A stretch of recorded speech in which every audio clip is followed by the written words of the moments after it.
Thank you, commissioners, and welcome to tonight's meeting of the George Gretsas Fan Club. Thank you all for coming. I'm afraid to ask you all to raise your hands in support, but we'll leave the commission to do that. I think the main reason why I'm here tonight, besides to speak on behalf of George Gretsas, is to speak on behalf of his girlfriend Yvette, who knows that once George's contract is renewed, he will finally commit to a wedding date next year, and I know that she's watching on TV for this. But seriously, ever since I stepped down from this dais, I also stepped back from speaking about subjects which have come before you because I had my turn and now it's yours. But tonight you have been presented with a decision to renew the contract of our city manager, George Gretsas. And I've heard the voices of others, and I fear the city may be misguided in its choices, and for this reason I have elected to speak up. Our city has been through its share of turmoil over the years, and when I took office, the problem seemed almost insurmountable.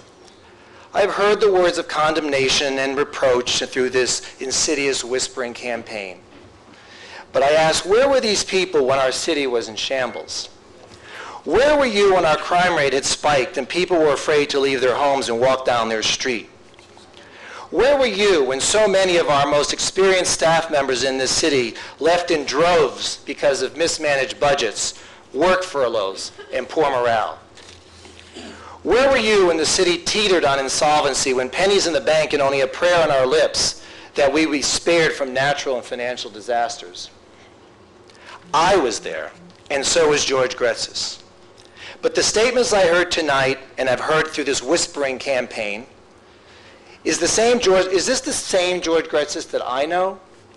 Is this the same George Gretsas who summoned the best talent and reshaped our workforce? Is this the same George Gretsas who lowered our millage rate year after year, filled our reserve fund, which allowed us to survive major hurricanes and the worst financial collapse this nation has experienced for generations? Is this the same George Gretsas who has reached out to our poorer neighborhoods, sought economic relief, enforced code violations, and held his hand out to those who are most forgotten in our society? Is this the same George Gretsas who stood his ground with the police and fire unions, who demanded more and more money while we're suffering with the tax burdens that we already endure, through this financial crisis, no less? When he is gone, there is no one else to block that. And I thank George Gretsas for standing up for us.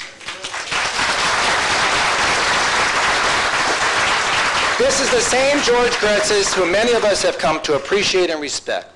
He has sacrificed so much for our city, and Fort Lauderdale is where his heart is at. Yet I've listened to people tonight and on the street, and it's a shame the way they conduct themselves. May I have a few more seconds, Mayor? You may. How shameful it is that we criticize so cruelly those who have accomplished so much for our city. How shameful it is that we have abandoned our community spirit in favor of our own self-interest. Members of the Commission, tonight your reputation is being watched. If you surrender to negative partisanship, you have betrayed our trust in you. Please do not violate that trust. Please renew the contract of George Gretsas, and I thank you.